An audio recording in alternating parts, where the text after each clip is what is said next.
President Mike Pence returned to Indiana to listen to Hoosier businesses about how tax cuts could help grow their companies. 24-hour News 8's Eric Feldman joins us now from Plainfield, where the vice president left just a few hours ago now. Eric, good evening.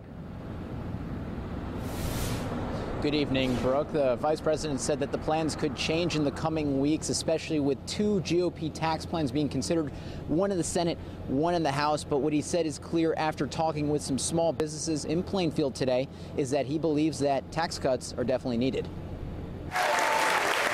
A roaring welcome home for Vice President Pence. He says President Trump told him to travel the country to hear firsthand from businesses about tax cuts. Cuts that he said would lower small business taxes and take the corporate tax rate down from 35% to 20%. So he visited TKO Graphics in Plainfield. We're really here to listen. These Hoosier-owned businesses, some decades old, others in their infancy. One with hundreds of employees, another with just a handful.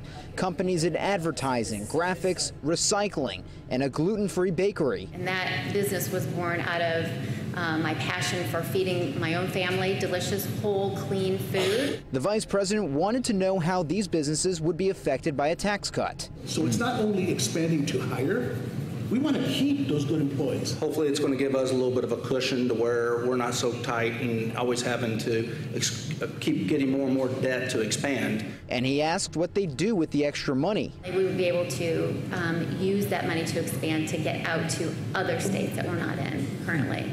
So our goal is to be a national brand. The vice president said it's been 30 years since Congress revamped the tax code, but these small businesses didn't have the chance to ask any questions during the roundtable. People has more chance to ask the question, that would be much better. Still, lots of optimism. This is what we need. This is the missing link. This is great for especially for the small businesses, as he mentioned. And a final message from the vice president. I hope you leave here today with a burden as Americans to let your voice be heard.